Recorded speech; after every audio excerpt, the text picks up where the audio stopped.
अस्सलाम वालेकुम friends, welcome back to my channel. आज हम बात कर रहे हैं कुरैशिये की कैप्स के चार्ट की साइजिंग के बारे में कि कुरैशिये की जो कैप्स होती हैं ज़ीरो से लेके या न्यू बॉर्न से लेके तो एक्स्ट्रा लार्ज तक अगर हमने कैप बनानी है तो उसकी क्या साइजिंग होंगी, क्या उसका मेजरमेंट्स होंगे। ठीक है, तो ये एक चार्ट अवेलेबल है इंटरनेट के ऊपर। आप गूगल से या पिंटरेस्ट से कहीं से भी जाके इसको डाउनलोड करके प्रिंट करवा सकते हैं। अगर वहाँ से आपको नहीं मिलता तो आप यहाँ से एक स्क्रीनशॉट ले लें और फिर इसको जाके ना प्रिंट करवा लें। तो ये यहाँ पे 3 टाइप्स ऑफ हमें मेजरमेंट्स दी हुई हैं। ठीक है, सबसे पहले हमें बताई गई है जो हमारी कैप की सरकमफ्रेंसेस होते हैं। ठीक है, उसके बाद क्राउन विड्थ दी हुई है और उसके बाद कैप की हाइट दी हुई है। अब सम टाइम हम लोगों को ये चीज़ समझ नहीं आ रही होती किसी लोगों को कि ये क्या चीज़ है, ये क्या चीज़ है। ये तो चलो समझ आ रही है कि जो है ना हमारी कैप की हाइट हो जाएगी। क्राउन विड्थ क्या चीज़ होगी और ये वाला जो फर्स्ट वाला इनका सरकमफ्रेंसेस है ये क्या होगा। ठीक है, तो सबसे पहले हम ये देख लेते हैं कि ये क्या चीज़ है फर्स्ट नंबर पे, सेकंड पे क्या चीज़ है और थर्ड पे क्या चीज़ है। ठीक है, और फिर हम इसको अपने लैंग्वेज के अकॉर्डिंगली यहाँ पे डिस्क्राइब भी कर लेंगे। लाइक अगर हमें इंग्लिश में समझ नहीं आ रही तो हम इसको उर्दू में डिस्क्राइब कर देंगे। ठीक है, सबसे पहले हमारे पास न्यू बॉर्न है। उससे पहले हमारे पास जो न्यू बॉर्न से भी छोटे बच्चे होते हैं ना, जो न्यू बॉर्न साइज़ से थोड़े वीक होते हैं या छोटे होते हैं, तो उनके लिए ये साइज़ फर्स्ट पे वो साइज़ दिया हुआ है, सेकंड पे न्यू बॉर्न दिया हुआ है, थर्ड पे 0 से लेके 6 महीने के बच्चे यानी 6 मंथ तक दिया हुआ है, फिर 6 से 12 यानी 6 से लेके 12 तक, फिर 1 से 3 यानी कि जो साल में आ जाते हैं, ये तो 12 महीने तक हो गया ना, फिर 1 से 3 साल तक, फिर 3 से 10 साल तक, फिर आगे 10 एज आ जाती है यानी 10 से ऊपर जो होते हैं 10 यानी 15 तक आ जाएगा। ठीक है, फिर अडल्ट आ गया 15 से ऊपर 20 तक 22 तक, और उसके बाद अडल्ट लार्ज आ गया और फिर एक्स्ट्रा लार्ज आ गया। जो हम अपनी लेते हैं शर्ट्स वगैरह या हम कपड़े स्टिचिंग के लिए लेते हैं तो उसमें कितने साइज़ हमें मिल रहे होते हैं, स्मॉल, मीडियम, लार्ज और डबल एक्सेल। तो ये भी इसी तरह से है, स्मॉल, मीडियम, लार्ज और डबल एक्सेल यानी कि सॉरी डबल एक्सेल नहीं, एक्सेल यानी कि लार्ज।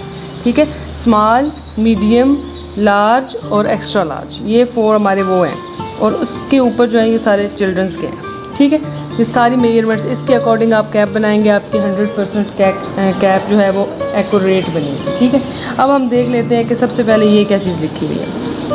ये लिखी हुई है जी हमारी टोपी की या हमारी कैप की ये वाली विड्थ। सिर्फ ये नहीं, अगली तरफ से भी और पिछली तरफ से भी पूरी फुल फ्लैच पूरा इसका गुलाई लिखी हुई है यानी चौड़ाई लिखी हुई है, यहाँ से लेके यहाँ तक, और फिर इसको मोड़ते हुए हम यूँ आएंगे। ठीक है,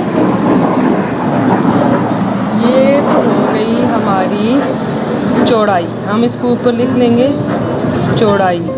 ठीक है, हाँ हमारी कैप की चौड़ाई। अब आ जाते हैं क्राउन विड्थ। क्या चीज़ है क्राउन विड्थ? जो है ना वो जब हम कैप ऊपर से नीचे की तरफ बनाते हैं तो ये जो हम सर्कल बनाते हैं, हमारा जो सर का बिल्कुल टॉप होता है, सर के ऊपर गुलाई वाला, तो वहाँ पे जो हमने सर्कल बनाना है वो कितना चौड़ा होना चाहिए। जब ये आप एक्यूरेट बनाएंगी ना, ये आप बिल्कुल ठीक बनाएंगी तो आपकी पूरी कैप बिल्कुल अकॉर्डिंग टू दिस चार्ट ही बनेगी। अब फॉर एग्जांपल ये मैंने थोड़ा कम बना लिया तो यहाँ पे भी मेरी चेंजिंग आएगी, यहाँ पे भी मेरी चेंजिंग आएगी। ठीक है, अब ये देखें, ये मेरे इन्होंने लिखा हुआ है 3 से लेके 3.5, ये इंचज़ में है सारा चार्ट। ठीक है, ये आप देखें, ये है जी हमारे पास, ये देखें, ये 3 से लेके 3.5 से थोड़ा सा कम है, मतलब 3 या 3.5 के राउंड अबाउट होना चाहिए, इससे ज़्यादा नहीं होना चाहिए और 3 से कम नहीं होना चाहिए। ठीक है, अब ये हमने बना लिया। उसके बाद इसको जो कहते हैं ना, ये देखें, ये इसको कहेंगे इसकी हमारी गुलाई की चौड़ाई, यानी कि जो हमने इसको कितनी गुलाई इसकी बनानी है ये वाली, तो इसको हम यहाँ पे गुलाई लिख लेंगे। ठीक है,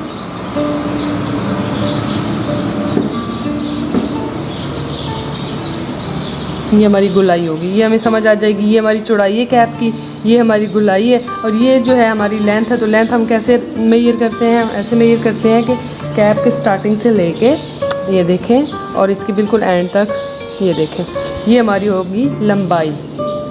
हमने ऊपर लिख भी लिया है। अब हमने क्या करना है, जब हमने बनाना है ज़ीरो साइज़ यानी कि न्यू बॉर्न बच्चों का, तो सबसे पहले हम इस चीज़ को देखेंगे। ठीक है, ये हमें होनी चाहिए 3.5 से लेके 4 इंच तक। 4 इंच से ज़्यादा नहीं होनी चाहिए और 3.5 इंच से कम नहीं होनी चाहिए। ये गोलाई हम बना लेंगे, हम देख लेंगे हमारे पास कितनी है। अब ये हमारे पास इतनी है ना फॉर एग्ज़ाम्पल, तो ये हमारे पास जितनी हमने बनानी है, अगर हमने इतनी बनानी है तो ये हमारे पास कम है, हम एक राउंड और दे लेंगे। और ये बनाना मैं आपको सिखा चुकी हूँ। राउंड कैसे देना है कि जो है फर्स्ट में हमने 1 के बाद इंक्रीज़ किया, फिर 2 के बाद इंक्रीज़ किया, फिर 3 के बाद इंक्रीज़ किया। इसी तरह से जितनी ज़्यादा हमें चौड़ाई या इसकी विड्थ चाहिए होगी ना, हम इसको इतना चौड़ा कर लेंगे। लेकिन इस चार्ट के अकॉर्डिंग पीछे से यहाँ से हम इसका साइज़ देखेंगे।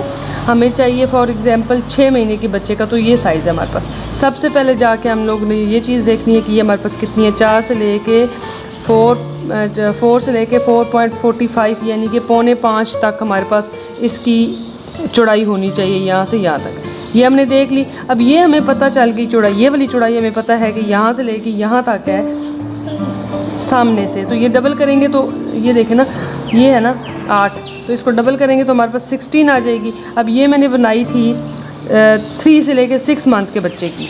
ठीक है, तो ये देखें यहाँ पे हमारे पास 14 से 16 आई हुई है ना, 6 से 12 तक। और ये देखें 0 से लेके 6 महीने के बच्चे की भी 14 और ये 14। 6 महीने के बच्चे की यानी कि 14 इंच होनी चाहिए हमारे पास स्टैंडर्ड साइज़।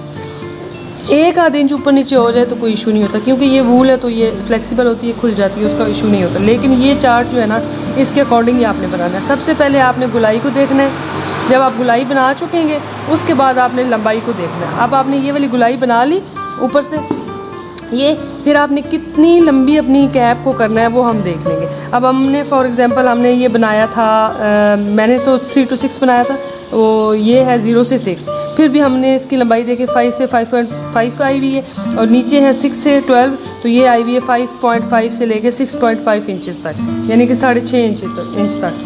ठीक है, तो हम इसकी नाप लेंगे कि भला ये हमारे पास कितनी है। ये देखें, ये हमारे पास 6 है ना, यानी कि ना इससे 6 ना 6.5 से ऊपर है और ना 5.5 से कम है। ये इनके राउंड अबाउट ही है। ठीक है, तो ये इसका मतलब है कि बच्चे को बिल्कुल एक्यूरेट पूरी आ जाएगी। अब हमने यहाँ से लेके यहाँ तक नाप लिया, हमें पता चल गया हमारी कैप कंप्लीट हो चुकी है।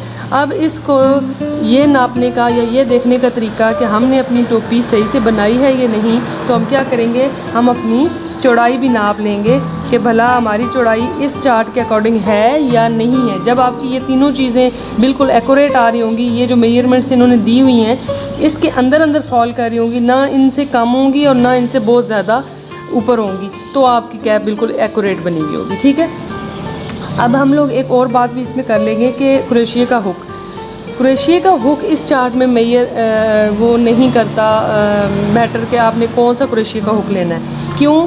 आपने सिर्फ इस चार्ट की मेजरमेंट्स को फॉलो करना है। जितनी मोटी मर्जी वूल हो, जितनी पतली वूल हो, जो मर्जी क्रोशिया का हुक आप यूज़ कर रहे हैं, आपने सिर्फ ये देखनी है कि आपके पास मेजरमेंट्स क्या आ रही हैं। फिर आपने ये नहीं देखनी कि इस कैप के अंदर जो है ना हमारे पास इतनी रोज़ बनी थी, उसमें कम क्यों बनी है, किसी में ज़्यादा क्यों बनी है। नो, आपने जस्ट इस चार्ट को फॉलो करना है। नो मैटर आपके पास वूल कैसी है, नो मैटर आपके पास क्रोशिया कैसा है। ठीक है, तो ये है जी था हमारा इसकी चार्ट। अब आपको मैं एक और बात बताऊं, ये तो हमने बात की है ऊपर से नीचे की तरफ जो हम कैप लेके जाते हैं। अब जब हमने नीचे से ऊपर की तरफ कैप लेके जानी है ना, उसके अंदर सबसे पहले हम लोगों ने चौड़ाई देखनी है। अब जब हमने ऊपर से नीचे लेके जानी थी तो हमने गोलाई देखी थी ना कि सबसे पहले हमने ये गोलाई बनानी है, इसके बाद हम नीचे काम करेंगे। तो सबसे पहले हमने अपनी गोलाई मेजर की। अब हमने नीचे से ऊपर लेके कैप जानी है। फॉर एग्जांपल हम पहले बॉर्डर बनाते हैं और फिर ऊपर की तरफ कैप लेके जाते हैं। तो उसके लिए हमें क्या करना होगा, उसके लिए हमें चौड़ाई देखनी होगी। हमने अपनी चौड़ाई देख ली। फॉर एग्जांपल हमारे पास चौड़ाई है 10 से लेके 11 तक। हमने अपनी चेन्स बना ली। ठीक है, हम चेन्स बनाते हुए जाएंगे। सारी चेन्स हमने बना के 10 या 11 जितनी हमने रखनी है उतनी हमने चेन बना ली, और इसको जाके ना हमने इस तरह से करके ऐसे हमने इसको बंद किया स्लिप स्टिच से। ये हमारे पास उसकी चौड़ाई आ जाएगी। अब हमने इसके ऊपर बॉर्डर बनाते जाना है। जिस तरह से मैंने आपको ये वाली कैप बनाना सिखाई थी ना, ये वाली, यहाँ से ऊपर हम लोग गए थे, ये ऊपर से नीचे बना के लाए थे। मेरी वीडियो है पिछली, आप उसमें देख सकते हैं। ठीक है, मैं लिंक भी दे दूँगी उसका एंड पे। यहाँ से हम ऊपर की तरफ गए थे। जब हम नीचे से ऊपर की तरफ बनाते हैं तो मेन जो हमारी चीज़ होती है वो हम लोगों ने चौड़ाई को देखना है। सबसे पहले हमने चौड़ाई देख ली। ठीक है, उसके बाद हम लोग इसको जब ऊपर हमारी डिज़ायर लेंथ, फॉर एग्जांपल हमारे पास लेंथ है जी इसकी 4.5। ठीक है, या 4.45। तो हमने जब यहाँ से बॉर्डर से लेके वहाँ तक नापना है कि हमारे पास कितनी है। तो जब हम पहुँच जाएंगे ना बिल्कुल एंड पे, फॉर एग्ज़ाम्पल यहाँ पे 1 2 3 4, अब अभी हमारे पास उससे 2 इंच हमारे पास कम होगा, तो हमने घटाना शुरू कर देना। अगर हम घटाना नहीं चाहते, पूरा फुल फ्लैश बनाना चाहते हैं, तो भी मैं आगे फर्दर इंशाल्लाह वीडियोस में आप लोगों को बताऊंगी कि आप पूरा कैसे बना सकते हैं। घटाने वाला तो मैंने ये आपको सिखाया था कि डिक्रीज़ करके हम अपनी कैप को एज़ इट इज़ ही, जैसे हम ऊपर से नीचे लेके आते हैं, ऐसे हम ऊपर से नीचे से ऊपर कैसे लेके जा सकते हैं, ठीक है। लेकिन सम टाइम हम लोगों ने ऊपर से कम नहीं करना होता, हमें कम वाला कैप नहीं चाहिए, तो उसके लिए हम क्या करेंगे वो भी मैं इंशाल्लाह आपको आगे फर्दर किसी वीडियो में बताऊंगी। तो टुडे आज जो हम लोग इस वीडियो में सीखना चाह रहे थे, समझना चाह रहे थे, वो था हमारा कैप की गाइड साइजिंग के अकॉर्डिंग, ठीक है। आई होप आप लोगों को ये साइज़ की सारी समझ आ गई होगी, ठीक है। Thank you so much. अगर वीडियो अच्छी लगी हुई तो लाइक कर दीजिएगा, सब्सक्राइब कर दीजिएगा और शेयर करना मत भूलिएगा। Thank you so much.